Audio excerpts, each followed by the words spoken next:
우리가 지난 한 해를 돌아보면 후회스러운 것도 많지만 감사할 것이 더 많습니다. 우리의 건강을 지켜주신 것 감사하고, 또 우리의 가정을 지켜주시고, 우리의 자녀들을 지켜주신 것, 또 우리의 일터, 우리의 사업장을 지켜주신 하나님께 감사하고, 교회를 지켜주신 것, 또 우리의 나라, 우리 민족을 지켜주신 하나님께 감사를 드립니다. 무엇보다도 우리의 믿음을 지켜주신 것 감사하죠. 마지막 주일까지 변치 않고, 또 우리의 믿음 식지 아니하고, 마지막 주일에 세상에 있지 아니하고 주님 앞에 나와 예배할 수 있다는 것, 다 하나님의 크신 은혜요, 감사할 일인 줄 믿습니다. 그래서 우리가 감사함으로 한 해를 보내고, 또 감사함으로 새해를 맞이하는 그런 시간이 되었으면 좋겠습니다. 그러나 우리가 돌이켜 생각해 보면 감사만 하고 있을 수는 없을 것 같습니다. 왜요? 언제나 반복되는 일이기는 하지만 지난 1년을 돌아보면 후회스러운 게 많잖아요. 한 해를 시작할 때 대단한 결심과 꿈과 포부를 가지고 새로운 목표와 계획을 가지고 시작했지만 돌이켜보면 이루지 못하고, 아직도 우리가 감당해야 할 남겨놓은 수많은 일들이 우리의 마음을 무겁게 합니다. 올해만큼은 한번 바로 살아보리라. 정말 멋지게 살아봐야지, 그렇게 결심을 했고 또 맹세까지 했지만, 그러나 돌아보면 부끄러운 모습이 많고, 또 회환의 아픔 같은 것들이 우리 가슴 속에 남아 있습니다. 좀 더 잘할 수 있었을 텐데, 좀 더 주님 앞에 부끄럽지 않은 목사가 되고 성도가 되었을 수 있었을 텐데, 그저 부끄러운 것들 잔뜩 남기고 또 한 해를 이렇게 보내는 것 같습니다. 그러나 또 한편으로는 이미 지났는데 후회한들 뭐 하겠습니까? 그죠? 우리에게 하나님이 새해를 주시는 것은 그런 과거, 그런 1년을 빨리 잊어버리고 다시 새로운 마음, 새로운 뜻을 품고 새 출발하라고 하는 주님의 깊은 배려가 숨겨져 있다고 믿습니다. 지난 허물과 지난 잘못들을 자꾸 기억하며 한숨만 쉬고 앉아 있을 수가 없잖아. 다시금 호흡을 가다듬고 새롭게 하나님이 주시는 새날이라는 선물, 새해라고 하는 선물, 그 선물을 우리가 받을 준비를 해야 하겠습니다. 많은 사람들이 이때쯤 되면 송년회니, 예전에는 송년회라는 말보다 망년회라는 말을 많이 썼죠. 다 잊어버리자는 거예요. 굳은 일, 가슴 아팠던 일, 괴로웠던 일 다 잊어버리는 것은 정신위생상 매우 좋은 일이라고 합니다. 근데 문제는 그게 잘 안 잊어진다는 거예요. 좋은 일은 금방 잊어버리는 것 같은데, 가슴 아팠던 일, 상처받은 일, 이런 일은 왜 이렇게 오래 우리의 가슴 속에 남아있는 것인지. 과거를 잊는다는 게 그렇게 쉬운 일이 아닙니다. 19세기 말에 러시아 문학사를 보면 아버지와 아들이라고 하는 소설을 쓴 뚜르게네프라고 하는 분이 계시고, 죄와 벌을 쓴 도스토옙스키라고 하는 둘 다 엄청난 대문호가 동시대에 살았습니다. 근데 이 두 분이 친구였는데 단돈 몇십 루블, 그 적은 돈을 빌리고 빌려 쓰는, 꾸어주고 꾸어주면서 받는 그런 삶 속에 이분들이 둘 사이에 상처를 받아요. 둘 사이가 멀어져요. 10여 년을 원수같이 살아요. 그러다가 시인 푸시킨이라고 하는 그 시인의 강연회 때 모든 문인들 앞에서 이 두 분이 극적으로 박수를 받으며 화해를 합니다. 네. 그 후 어떻게 되었을까요? 화해를 하고는 다시 집에 돌아가서는 원래대로 원래대로 그래서 평생을 두 사람이 적대시하면서 살았다는 거예요. 네. 대부노들도 어쩔 수가 없는 모양이에요. 이렇게 과거를 잊는다는 게 얼마나 어려운지, 과거를 청산하고 새 출발한다는 게 얼마나 어려운지. 네. 그러나 여러분, 역사를 시작하시니가 역사를 마감하셔야 합니다. 시간을 시작하시니가 시간을 끝내야 합니다. 진실로 한 해를 시작하시니가 우리에게 참된 망년, 네? 정말 잊어야 할 것들은 빨리 잊어버리고 우리가 새 출발한 그런 시작의 은혜가 있기를 주의 이름으로 축복합니다. 지난 한 해 동안 하나님 앞에서 고집을 부린 것도 있고 실수한 것도 있고 또 육신의 혈기 속에 갇혀서 내지 말아야 할 혈기를 가까운 가족들에게 혹은 친구들에게 이웃들에게 혈기를 부린 적도 있고 또 어리석게도 탐욕을 부리다가 욕심 부리다가 부끄러움을 끼친 것도 있고요. 그래서 이 마지막 주일에 이런 부끄러운 마음, 주님 앞에 죄송스러운 마음, 그 마음조차도 다 맡겨버리고 다시 새롭게 살기로 결단하면 우리 하나님께서 우리의 실수들조차도 아름답게 바꾸어 주실 줄 믿습니다. 이게 하나님의 은혜예요. 실수 안 하고 살 수가 없잖아요. 돌이켜보면 실수 덩어리잖아요. 죄악 덩어리잖아요. 오늘 본문에 바울은 나는 죄인 중에 괴수라고 말합니다. 그럼에도 불구하고 우리 하나님은 그런 죄, 그런 실수, 그런 어리석음조차도 받으셔서 귀한 것으로 바꿔주시는 분이 우리 하나님이십니다. 제가 가장 사랑하는 말씀 중에 우리가 알거니와 하나님을 사랑하는 자, 여전히 하나님을 의지하고 여전히 하나님 안에서 하나님 뜻대로 살아보려고 발버둥을 치는 그런 하나님을 사랑하는 자들에게는 모든 것이 합력하여 선을 이루느니라. 믿습니까? 이 말씀을 조금 더 쉽게 표현한다면 이렇게 굳힐 수 있을 것 같아요. 하나님을 사랑하는 사람들에게는 좋고 나쁜 것, 이 모든 것이 합하여 선한 것을 만들어낸다. 네?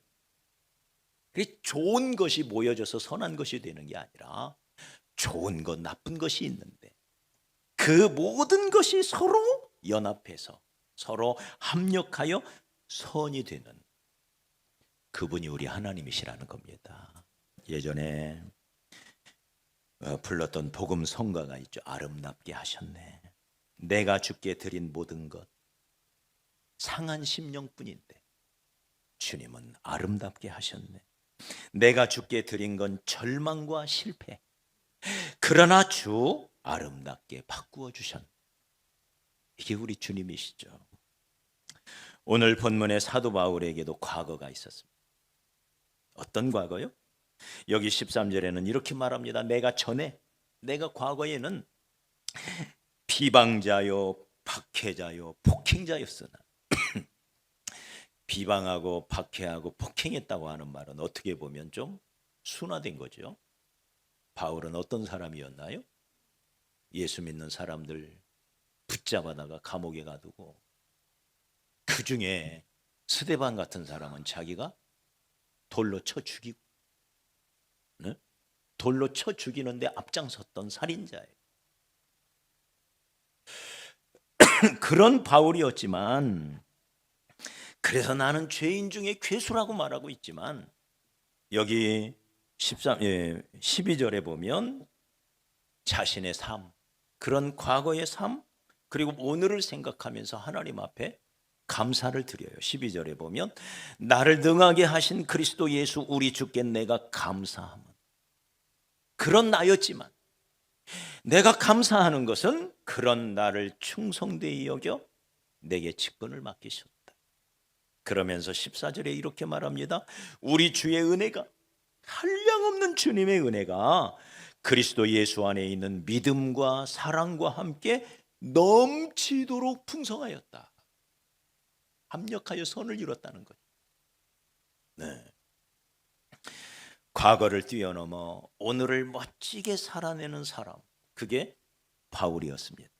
그러면서 빌립보 교인들에게 이렇게 고백하죠. 형제들아, 나는 아직 내가 잡은 줄로 여기지 아니하고 오직 한 일, 즉 뒤에 있는 건 잊어버리고, 네? 뒤에 있는 것을 잊어버리도록 하나님의 은혜를 주셨다는 거예요. 거기에 얽매이지 아니하고, 네. 그 씁쓸해한 그 아픈 그 상처, 그거 곱씹지 아니하고 그 모든 것은 잊어버리게 하셨고, 그리고는 앞에 있는 것을 잡으려고 내일을 향해 달려간, 과거를 벗어버리고, 과거가 족쇄가 되지 아니하고, 과거가 자신의 발목을 붙잡지 아니하고, 그건 다 잊어버리고 미래를 향하여, 희망찬 미래를 향하여 하나님의 뜻을 이루기 위하여 달려가는 인생으로 하나님이 내게 풍성한 은혜를 주셨다. 우리에게도 오늘 아침 이런 은혜가 필요합니다. 할렐루야. 지난 과거 다 잊어버리고, 지난 1년만 아니라 지나왔던 우리의 삶의 부족한 부분들 다 잊어버리고, 그리고는 풍성한 은혜 가운데 새 출발하는 그런 우리 심령들이 되어야 하겠습니다. 자, 그러면 어떻게 우리의 실수조차도, 죄와 허물조차도 합력하여 선을 이루게 할 수 있을까요?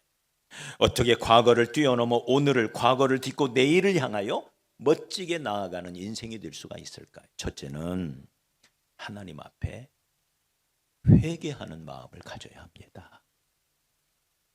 네. 회개 없이 그냥 넘어갈 수는 없어요. 지난 한 해 실수한 거, 실패한 거, 주님 앞에 온전히 살지 못한 거, 주님 뜻을 알면서도 거역한 거, 고집부린 거, 불순종한 거, 교만하게 행했던 모든 것들, 그 모든 것을 주님이 생각나게 해주시는 대로 주님 앞에 내려놓고 철저히 잘못을 뉘우치며 용서하시는 주님의 은혜를 사모해야 합니다. 여러분, 악한 사탄이는 새 출발의 기회를 잡지 못했어요. 그가 범죄하고 난 다음 새로운 은혜, 새 출발의 은혜를 입었어야 되는데 그 은혜를 입지 못했어요. 왜 그럴까요? 회개하지 않아서 그렇습니다. 네. 그 기회를 못 잡아요. 여러분, 사람들이 지옥에 가는 거, 왜 지옥에 떨어질까요? 죄를 지어서? 아닙니다. 회개하지 않아서 그렇습니다. 천국에 가는 사람들은 왜 천국에 갈까요? 죄가 없어서? 아닙니다. 어떻게 보면 사도 바울처럼 죄인 중에 죄수들도 천국에 가요. 죄가 없어서 천국에 가는 게 아니에요. 다만 그 죄를 깨닫고 그 죄를 회개했기 때문에 가는 것입니다. 할렐루야.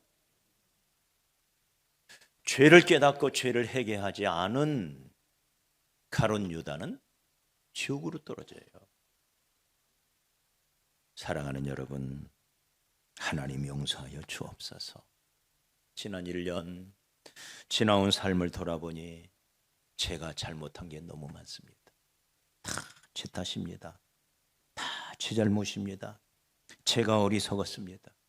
제가 게을렀습니다. 제가 주님 앞에 바로 서지 못했습니다. 제가 하나님을 의지하지 못하고 사람을 의지했습니다. 제가 교만 가운데 빠져 있었습니다. 여러분, 회개의 은혜를 하나님이 이 아침에 주시기를 주의 이름으로 축복합니다.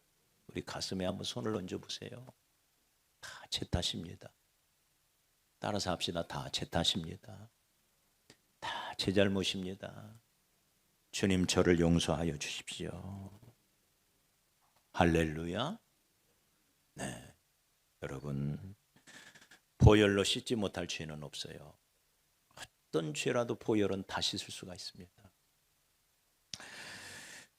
그렇게 회개하는 자의 심령 속에 하나님은 잊어버릴 수 있는 은혜를 주시고 용서의 은혜를 주십니다. 과거로부터 자유함을 얻을 수 있는 길이 바로 이거지요. 하나님은 회개하는 자, 그 죄를 뉘우치며 그 죄로부터 돌아서기 위하여 몸부림치는 사람에게 용서의 은혜를 베푸시는 분임을 믿으시기 바랍니다. 그래서 여기 15절에 사도 바울은 이렇게 말하죠. mit보다 모든 사람이 받을, 이 말이에요. 모든 사람 속에 저와 여러분도 포함되어 있습니다. 여러분, 어떤 죄를 짓고 가슴앓이를 하고 계신 분 있나요? 그분도 모든 사람 속에 포함되어 있습니다. 모든 사람이 받을 만한, 이 말이에요. 그리스도 예수께서 죄인을 구원하시려고 세상에 임하셨다 하였도다. 예수님이 왜 오셨다고요? 죄인을 구원하러 오셨대요. 죄인을 불러 회개시키러 오셨대요. 의인을 찾아오신 게 아니래요. 의인을 부르려고 오신 게 아니래요. 우리 주님의 눈에는 어떤 사람도 죄인 아닌 사람이 없어요. 의인은 없나니 하나도 없으며, 의인을 찾아오러 오신 분이 아니에요. 저와 여러분 같은 죄인을 찾아오신 분이 우리 주님이십니다.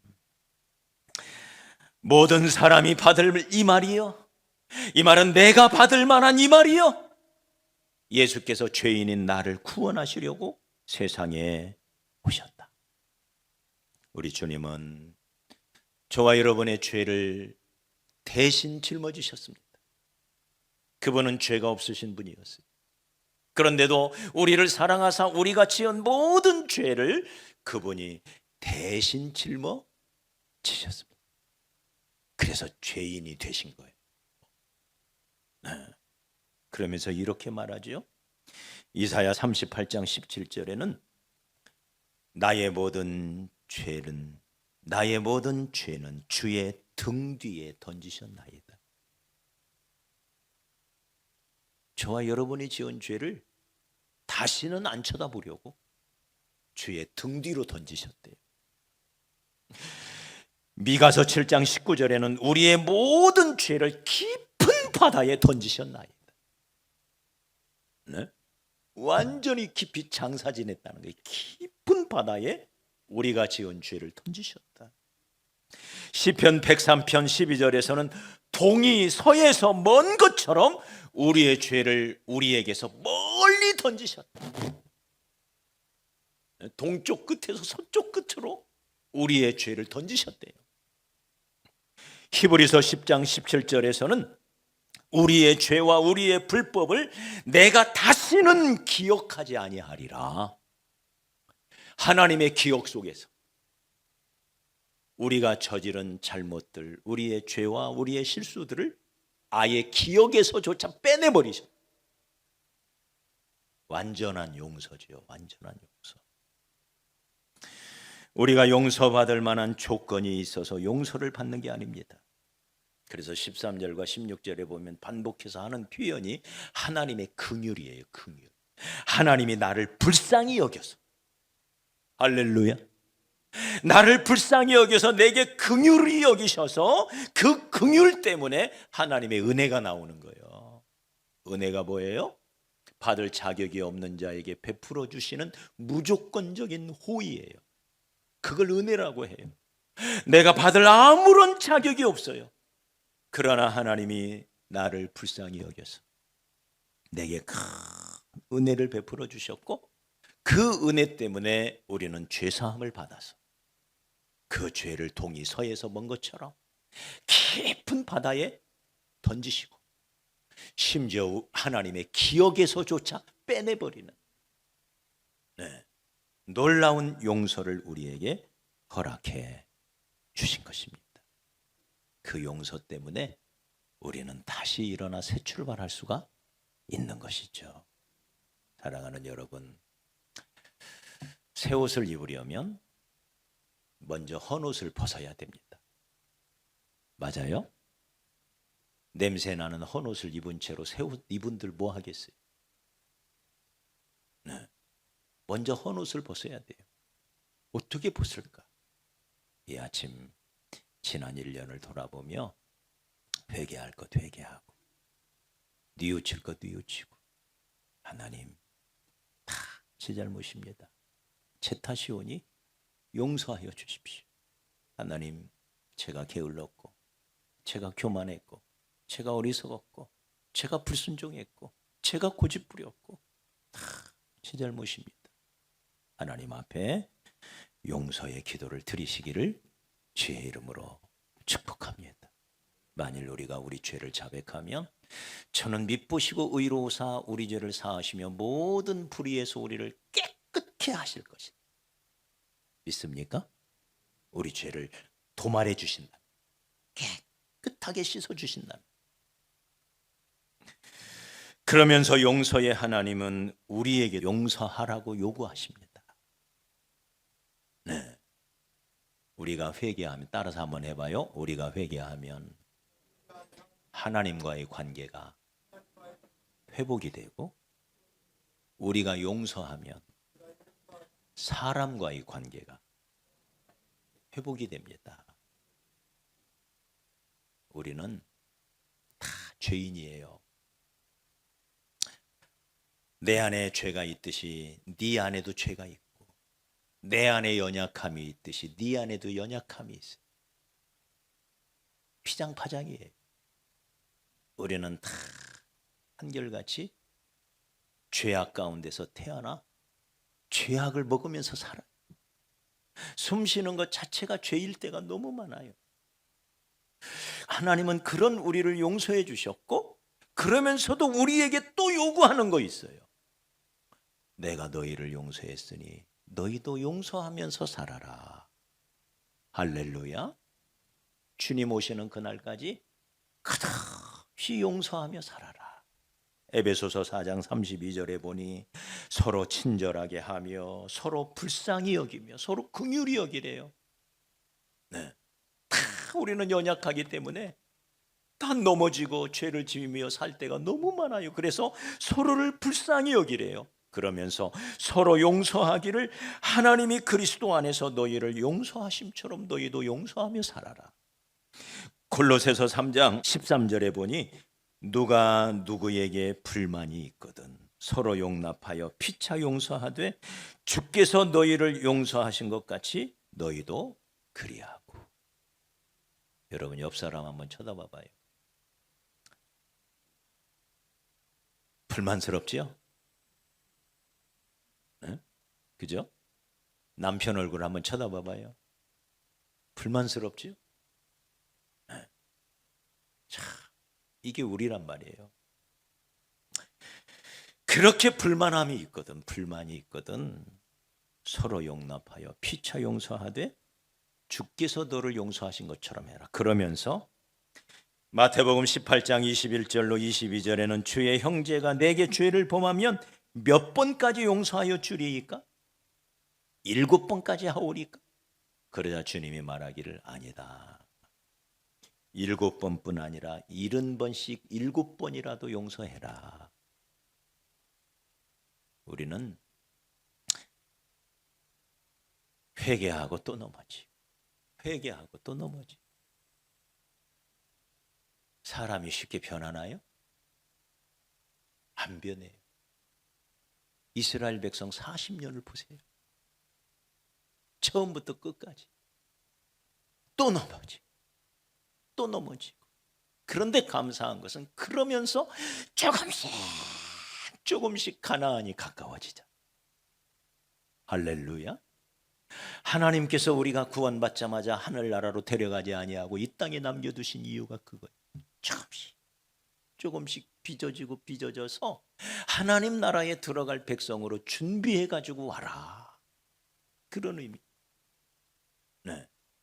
그래서 우리는 나 자신에게도 불만이 있는 것처럼 너에게도, 가족에게도, 이웃에게도, 형제 자매에게도 불만이 있어요. 불만. 그 불만 속에서 우리가 받아들여야 할 하나님의 말씀이 뭐냐? 하나님이 나를 받아주시는 것처럼. 내가 구원받을 때만 하나님이 나를 받아주셨나요? 구원받은 이후에도 얼마나 하나님은 우리를 받아주고 계신가요? 맞아요? 그 하나님의 용서하심처럼 너희도 그렇게 다른 사람을 용서해라. 1만 달란트 빚진 자의 이야기를 우리는 잘 알고 있습니다. 인간의 힘으로는 도저히 갚을 수 없는 부채예요. 네. 무려 오늘날 우리식으로 계산하면 1만 달란트는 2조 원입니다. 2조 원. 네. 2조 원의 빚을 탕감받은 거예요. 근데 2조 원 하면 너무 큰 돈이라 잘 와닿지를 않죠. 200억이라고 합시다. 200억. 100분의 1로 줄여가지고 200억. 여러분 200억 갚을 수 있어요? 20억도 갚기 어려운데. 아니 2억도 갚기 어려운데. 200억의 죄를 회개하며 용서하며 울며 뉘우치는 이 사람의 죄를 왕이, 주인이 깨끗하게 용서해 주죠. 내가 용서하마. 네. 하고는 차용 증서를 찢어버렸어요. 불에 태웠어요. 깨끗이 용서한 거. 그렇게 용서받고 나가던 이 사람이 자기에게 빚진 100데나리온 빚진 사람을 가다가 만난 거예요.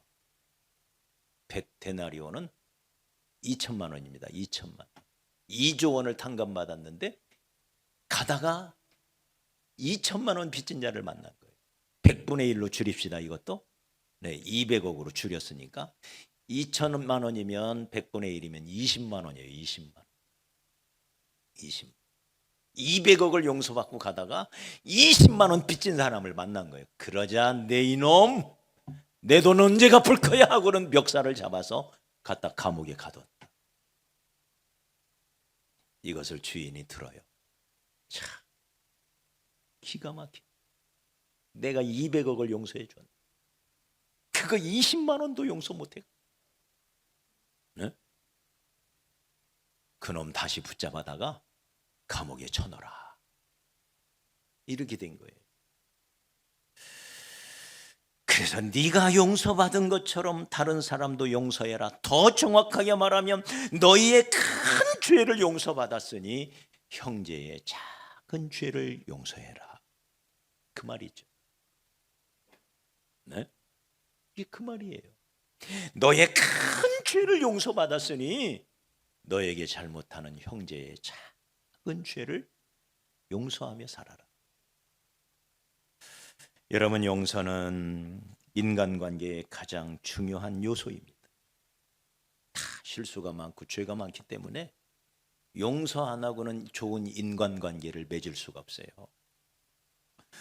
살다 보면 마음에 안 드는 인간이 있고 쳐다만 보면 짜증나는 인간이 있고 그래도 이해하고 그래도 사랑하고 그래도 덮어주고 너그러운 마음으로 또 받아주는 것은 주님으로부터 우리가 큰 죄를 용서받았기 때문입니다. 용서의 마음이 없이 우리의 마음이 너그러워질 수가 없어요. 그러기에 용서하지 않고 좋은 인간관계를 맺을 수가 없어요. 용서할 때 인간관계에 자유가 찾아와요. 용서할 때 평안이 찾아와요. 그래서 한 신학자는 세상에서 가장 큰 자유는 용서의 자유다. 네? 우리에게 우리의 삶의 가장 큰 자유, 가장 큰 평안을 가져다 주는 것은 용서할 때 찾아온다. 그러므로 사랑하는 여러분, 우리가 기억합시다. 우리가 1년을 보내면서 회개할 때 하나님과의 관계가 다시 회복이 되고 회개는 누구한테 하는 거예요? 첫째는 하나님께 하는 거죠. 두 번째, 용서할 때 인간 관계가 회복이 됩니다. 진정한 회복이죠. 하나님은 비록 우리가 큰 죄를 지고 큰 실수를 하고 어리석게 살아왔어도 우리의 죄를 깨닫고 회개하는 마음으로 주님 앞에 나아가면 우리의 모든 죄와 허물을 용서하실 뿐만 아니라 그 죄와 허물조차도 바꾸어서 귀하게 쓰실 수 있는 분이 하나님이세요. 다윗의 경우를 잠시 생각해 보십시오. 그가 왕으로 재임할 때 그는 뚜렷한 범죄의 두 가지를 행해요. 첫째는 그렇게 충성스럽던 우리아라고 하는 신하, 그의 아내를 탐내 가지고 그 아내를 빼앗아서 자기 아내로 삼아요. 그리고는 그 우리아를 죽여버려요. 세상에 이 어마어마한 죄를 저지릅니다. 또 하나는 전쟁에 연전연승할 때, 승승장구할 때 갑자기 이 다윗의 마음에 이상한 생각이 들어요. 인본주의적인 생각이 들어요. 내가 군대가 많고 그 군인 중에 훈련받은 용맹스러운 장수가 많지. 이야, 그러니 내가 이 장수들을 더 잘 관리하고 더 많은 군대를 잘 훈련시켜서 이 나라를 더 튼튼한, 더 강한 나라로 만들어야지. 그리고는 군대 장관 요압에게 군대를 계수하라고 합니다. 그러자 요압이 왕이시여, 이것은 하나님이 기뻐하시는 일이 아닙니다. 우리가 지금까지 수많은 전쟁에 승리할 수 있었던 게 우리 힘이 아닙니다. 왕이시여, 군대의 숫자가 많아서 승리한 것이 아닙니다. 하나님이 하신 일입니다. 그러니 왕이시여, 군대를 계수하지 마옵소서. 그런데 다윗의 명령이 워낙 급하게 내려집니다. 무슨 소리냐? 군대를 계수해라. 그 일로 인하여 우리 하나님께서 그 인본적인 불신앙의 죄를 하나님이 징계를 하시는데 무려 7만 명이나 전염병으로 죽어요. 이 다윗의 죄 때문에. 기가 막힌 일이죠. 다윗은 자신의 죄를 하나님 앞에 가지고 나아갑니다. 그리고는 하나님 앞에 회개하기 시작합니다. 하나님, 제가 잘못했습니다. 그러면서 그는 시편에서 고백하죠. 내가 밤마다 눈물로 내 요를 적시고 내 침상을 띄우나 하나님 앞에 회개하는 것.